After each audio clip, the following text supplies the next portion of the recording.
Hi, sweeties. How are you doing? Welcome to Naya Sim. Awesome. Naya, I hope you are great. So I came across this beautiful woman's video where she was talking about how the culture is becoming more conservative and all that. How nobody, she was also saying that we are rejecting colonization and are conservative all over the world, which is absolutely true. The world somehow is becoming more conservative, and some also are trying to wake up because tell me how somebody wants to be conservative, like someone in his or her right mind or right senses being conservative. For them, especially these people, it feels like a flex because I cannot be a black poor person. Yes, I am poor. I cannot be a black poor person and be conservative. Like, what is wrong with me? All right. So she talked about so many things and how, all over the internet, you definitely will see them trying to do what they know how to do best, and talked about slavery and the history of South and how black people were the ones that freed themselves, that nobody actually freed them. So I also saw some other videos talking about why they cannot go back to being conservatives and why they think some people think that conservatives is not a good thing. Like how can somebody's mindset be very still or something like that, and how can you have this there, how can you as a full grown person saying that you don't want women to vote, you don't want your wife to work, you don't want, it's just like controlling somebody's life in 2025. Let's get into this video. Raised as a conservative Republican. When I first registered to vote, I registered as a Republican. I was a registered Republican for 8 to 10 years, and I will never go back to being a conservative under any circumstances, and I will tell you the number one reason. Every single conservative ideology I've ever partaken in, whether it be an online space, a local discussion, or tons of conversation with my very conservative friends and family, miss the mark of who humans are and how they operate. I'll illustrate this best with a story. So one of my dear friends works in marketing. Her only job in marketing is to make sure that grocery store products end up on grocery store end caps. Sometimes it's a product that's on sale. Oftentimes it's a new product that's being featured. Anyway, her only job is getting products featured on that end cap. Her job is actually negotiating what payment is going to take place. Brands like General Mills, Pepperidge Farms, name any huge brand, Coca-Cola, pay huge dollars to have their products featured on the end cap. And the reason they shell out this enormous amount of money is because the end caps are where the most money is made. It turns out grocery store consumers aren't complicated people. They reach for what's easiest. And what's easiest is on the end caps. Corporations understand this. They understand it really well. So they fight tooth and nail. They pay for grocery store chains to feature their products, and they have entire marketing teams dedicated to getting their products featured there. Because they know humans aren't a product of individual choices. They know most oftentimes, humans are defaulting to something that's easiest, the end cap. This is also really well illustrated in tons of studies that have been done on Americans who struggle with obesity or weight. Without any weight enhancement drugs whatsoever, when you take Americans that are struggling with their weight and you plop them in Japan, in cities in Spain, is that it's walkable and the food system is better, those Americans automatically lose weight. Those Americans automatically begin to meet all kinds of healthy benchmarks, blood pressure, diabetes, all those things improve without any drugs. And the reason it improves isn't because those Americans suddenly developed discipline. It's not because those Americans suddenly became better with their own habits. They just joined a place that had designed infrastructure for humans to naturally make healthier choices. The lived environment is designed for human thriving. Suddenly, those Americans who moved very little at home are taking 10,000, 20,000 steps a day. Somehow those Americans who ate very poor diets in America are now living in places where processed foods are harder to find and fresh foods are easier to find, so they're eating better. But they didn't develop individually more disciplined. They're just in a place where making better decisions is easier. And this is why I will never be a conservative again, because all of the conservatives I interact with, all of the discourse in online conservative spaces completely forsakes this absolute truth in favor of the delusion that human beings are a product of their individual choices. It completely forsakes the idea that we are all like seedlings in a soil, and our health is most accurately determined by the health of our surroundings, by the health of that soil. And as a result, conservatives spend very little time making sure that that environment improves. Not only are we not backsliding into conservatism, we are actively rejecting conservatism. We are trying to rip our collective leg away from conservatism like the bear trap that it is, and have been gnawing our fucking leg off all goddamn year. And so every time I see this comment, like I keep seeing this comment in comment sections talking about, oh, this is just another sign that we're backsliding into conservatism. This is just another sign that the culture is shifting and leaning more conservative. And every time I see that comment, I don't think it's a coincidence that it always has like a ton of likes, and those comments always go viral, because I actually think that that's a psyop. I think somebody's fucking with us, because we already know that bot farms exist. The Superman movie was being real as fuck. We know that there exist bot farms that have millions of accounts across all of the social media channels that just pump out AI generated bot comments under everybody's post. We know this for a fact. This is not a conspiracy theory. So why would it be so outlandish and out of the box to think that they would deliberately comment things that upset liberals, because they know that liberals tend to be a little bit more emotionally leaning than conservatives? They put these comments out to upset liberals, and then the more you see that comment, the more you believe it. And the more you believe that the culture is shifting to the conservatives, the less you feel like you can do anything about it. And the less you feel like you can do anything about it, the less you will do anything about it. And I legitimately believe that the concept of, oh, the culture is shifting conservative is a legit, like, that's a real fucking psyop. I actually think that. Because what that thought does, if it roots itself in your mind enough, is it disempowers you.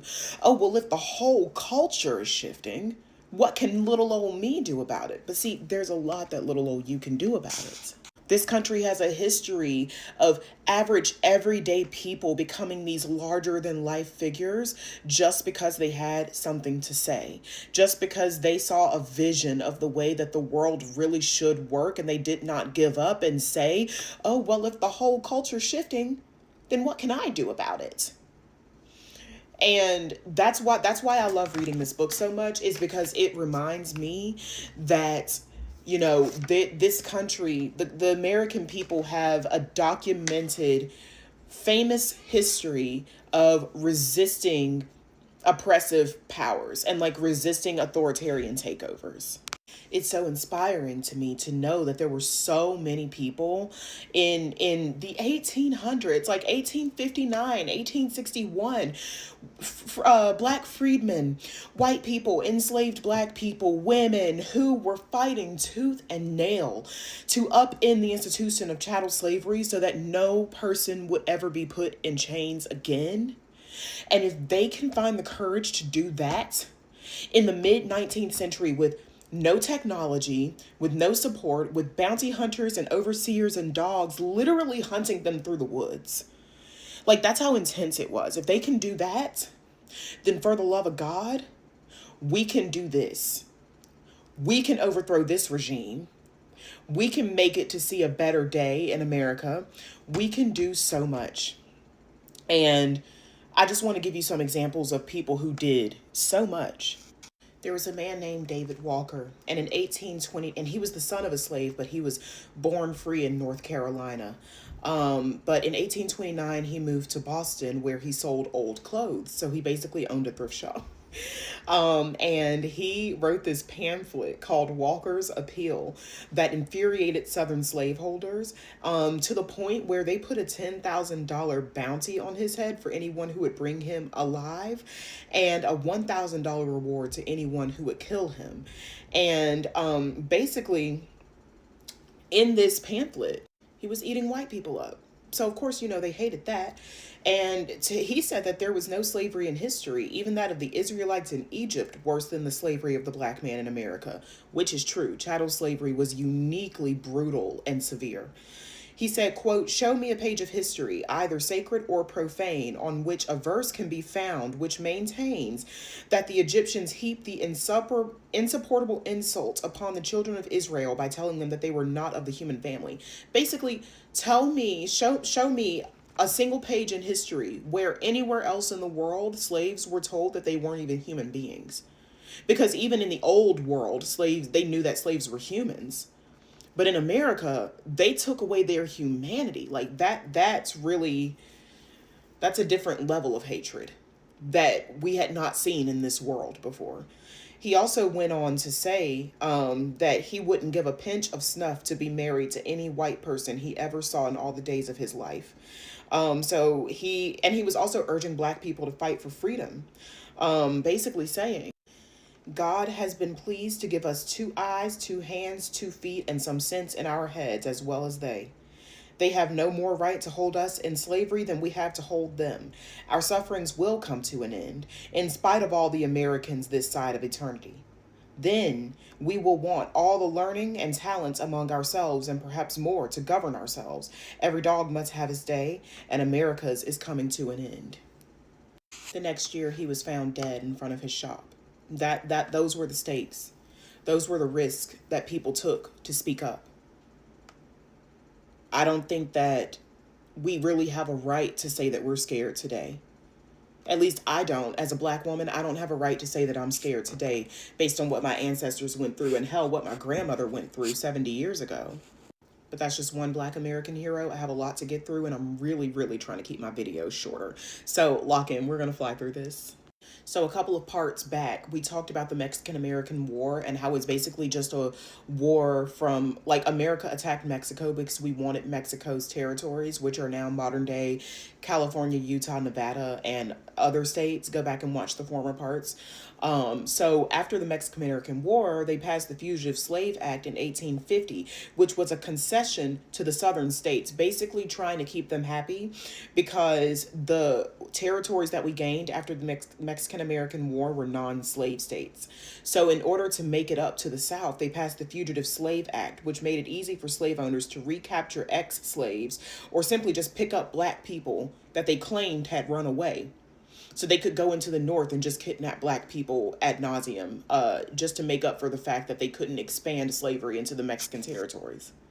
So after this happened, Northern blacks organized resistance to the Slave Act, denouncing President Fillmore, who signed it, and Senator Daniel Webster, who supported it. And one of these resistors to the Fugitive Slave Act was named J.W. Logan. His mother was a slave and his father was a slave owner.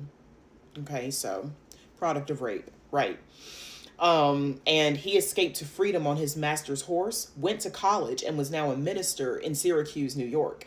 And this is what he said at a meeting in 1850. He said, "The time has come to change the tones of submission into tones of defiance, and to tell Mr. Fillmore and Mr. Webster, if they propose to execute this measure upon us, to send on us their bloodhounds, I received my freedom from heaven, and with it came the command to defend my title to it. I don't respect this law. I don't fear it. I won't obey it.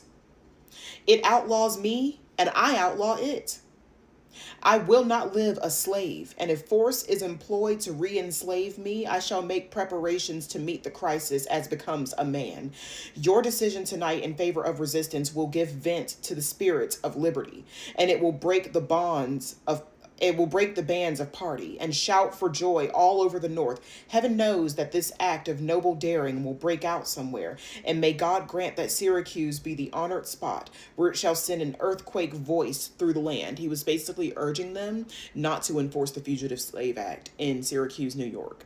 And they didn't enforce it. And Logan actually made his home in Syracuse a major station on the Underground Railroad. And it is said that he helped 1,500 slaves on their way to Canada. Now, here's what happened. Here's a crazy thing that happened. He wrote a memoir of what slavery was like for him, and his former mistress, meaning his former slave owner's wife, found out about it, found out where he was, and wrote him a letter basically saying, "I have people interested in buying you. So you either come back to the South and let me sell you, or you send me $1,000 as compensation." That's what this slave owner said to this black man in the North. And this is how he responded to that audacious bitch. Mrs. Sarah Logue, you say you have offers to buy me, and that you shall sell me if I do not send you $1,000. And in the same breath and almost in the same sentence, you say, you know we raised you as we did our own children. Woman, did you raise your own children for the markets? Did you raise them for the whipping post? Did you raise them to be driven off, bound to a coffle and chains? Shame on you. But you say I am a thief because I took the old mare along with me. Have you got to learn that I had a better right to the old mare, as you call her, than Manasseh Logue had to me? Is it a greater sin for me to steal his horse than it was for him to rob my mother's cradle and steal me? Have you got to learn that human rights are mutual and reciprocal? And if you take my life and liberty, you forfeit your own life and liberty. Before God and high heaven, is there a law for one man which is not a law for every other man? If you or any other speculator on my body and rights wish to know how I regard my rights, they need but come here and lay their hands on me to enslave me, basically saying, bitch, I dare you. In the last part, I already read Frederick Douglass's speech, his Independence Day speech in 1852, so I won't cover that again, but go and watch that because he chewed. In 1841, slaves being transported on a ship called the Creole overpowered the crew, killed one of them, and sailed into the British West Indies, where slavery had been abolished since 1833. England refused to return the slaves because the English were very agitated and irritated about American slavery by this time anyway. And this led to angry talk in Congress of war with England. Like, they were about to go to war with England over slavery too. Like, they weren't just trying to go to war with the South. Like, this was crazy. So yeah. And this is something that Frederick Douglass said in 1857 that really struck me, because he's talking about the fact that in the North and the South, blacks started becoming more militant as we lead up to the Civil War, like more and more militant. And so Frederick Douglass is talking about what it takes to fight for freedom. He says, let me give you a word of the philosophy of reforms. The whole history of the progress of human liberty shows that all concessions yet made to her august claims have been born of struggle. If there is no struggle, there is no progress. Those who profess to favor freedom and yet deprecate agitation are men who want crops without plowing up the ground. They want rain without thunder and lightning.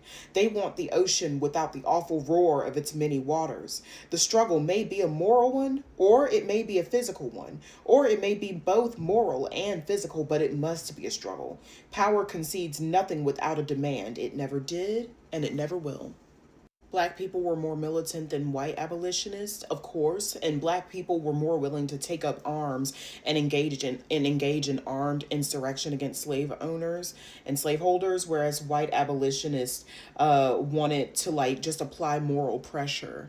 But the black people knew what the white abolitionists didn't, which is that these motherfuckers have to be put down by blood and nothing else. White abolitionists did courageous and pioneering work, not to, no shade to them. They did courageous and pioneering work on the lecture platform and in newspapers and on the Underground Railroad. But the black abolitionists, who were less publicized, were the backbone of the anti-slavery movement. Black abolitionists also had to deal with the unconscious racism of white abolitionists all the time, as you can imagine.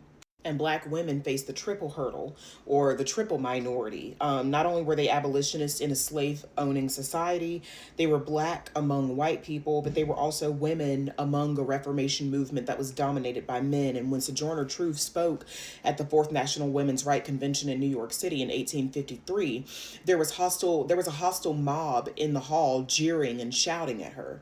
So she gets up there and she says, I know that it feels a kind of hissing and tickling like to see a colored woman get up and tell you about things and women's rights. We have all been thrown down so low that nobody thought we'd ever get up again, but we will come up again. And now I'm here. We'll have our rights. See if we don't. And you can't stop us from them. See if you can. You may hiss as much as you like, but it is coming. I am sitting among you to watch. And every once in a while I will come out and tell you what time of night it is. We're gonna win, no matter what you say. Harriet Tubman was colluding with John Brown, but she got sick, and so she couldn't help him with his rebellion. But Harriet Tubman was about to be at that insurrection right alongside John Brown. Frederick Douglass also held meetings with Brown. Frederick Douglass disagreed with John Brown's plans to form a small militia and just overthrow the slave society through violence. Frederick Douglass didn't think it would work, and he was right, but he still respected Brown and his mission. Ralph Waldo Emerson, the famous poet, was also a huge fan of John Brown. He also protested the Mexican-American War by refusing to pay taxes. But he said of John Brown, he will make the gallows holy as the cross. One of the men killed alongside John Brown was a young black man named John Copeland, and he wrote to his parents before he was executed saying, "Remember that if I must die in trying to liberate a few of my poor and oppressed people from my condition of servitude, which God in his holy writ has hurled his most bitter denunciations against, I am not terrified by the gallows. I imagine that I hear you, and all of you, mother, father, sisters, and brothers, say, no, there is not a cause for which we with less sorrow could see you die. Believe me when I tell you that though shut up in prison and under sentence of death, I have spent more happy hours here, and I would almost die now at any time, for I feel that I am prepared to meet my maker." Basically saying, I helped John Brown, I regret nothing, and if I die fighting for my freedom, then I die fighting for my freedom, God damn it. Sojourner Truth, the legendary ex-slave that we've talked about, she became a recruiter of black troops for the Union Army. So did Josephine St. Pierre Ruffin of Boston. Harriet Tubman raided plantations, leading black and white troops, and in one expedition, she freed 750 slaves. Abraham Lincoln used to call her general. Women moved with the colored regiments that grew as the Union Army marched through the South, helping their husbands, enduring terrible hardships, and basically just helping the Union Army along. George Raywick, a sociologist and anthropologist, described the development of black people leading up to the Civil War. He says, quote, "The slaves went from being frightened human beings thrown among strange men, including fellow slaves who were not their kinsmen and who did not speak their language or understand their customs and habits, to what W.E.B. Du Bois once described as the general strike whereby hundreds of thousands of slaves deserted the plantations, destroying the South's ability to supply its army. Something shifted in the mid-19th century where the black people started to realize how much power they had, and if it weren't for that realization, slavery would still exist today. Because black people freed themselves. Yes, they did. Late in the Civil War, a black sergeant of the 3rd South Carolina Volunteers, William Walker, marched his company to the captain's tent and ordered them to stack arms and resign from the army as a protest against what he considered a breach of contract because the black people weren't being paid as much as the white soldiers. And he was court-martialed and shot for mutiny. They killed him. But in June of 1864, Congress passed a law granting equal pay to black soldiers. And even General Robert E. Lee, the leader of the Confederate Army, he wanted to, because they were losing so badly, the South was, he wanted to start enlisting black people to the Confederacy and then emancipating them if necessary for that purpose. But one other general who was indignant about this idea wrote back, "If slaves will make good soldiers, our whole theory of slavery is wrong." Yeah, no shit, dumbass. And that's where I'm going to end this chapter's review. But all of that to say, this entire chapter, if I could take anything away from this chapter, I could take this away. If they had the balls to do that in the mid-1850s, when people were literally being gunned down in broad daylight and black people were being killed like it was nothing because they thought we were nothing. If they had the balls to stand up for themselves and what they believed in then goddamn it, we can do it now. And some weird psyop that's flooding social media talking about, oh, well, the culture is going conservative, there's nothing that we can do about it, that's not going to defeat me. That's not going to dissuade me. And that's not going to take my hope away. I fucking refuse to let these people crush my spirit, and you should too. So I was having this conversation the other day. I was saying I don't think being conservative benefits anyone. And this is why. When you think about conservative values, the woman being at home, not working, raising the kids, the man going to work, providing, no room to be emotional. It doesn't benefit anybody. No one is allowed to express themselves fully. They're living by a standard. there's no openness. There's no real relationship, no real marriage, no real love, because they're so focused on staying inside this role. Kids are also focused on staying inside a role, being seen but never heard. And it's very toxic. It's very unhealthy. So when people tell me I don't understand what's wrong with being conservative, having conservative values, they're only looking at the face value. They're only looking at, oh, man and woman in the home, man taking care of the family, woman taking care of the home. But when you look deeply under the surface level, a lot of them are very unhappy. There's no room for expression. There's no room for mistake. And that's why I just don't believe in it.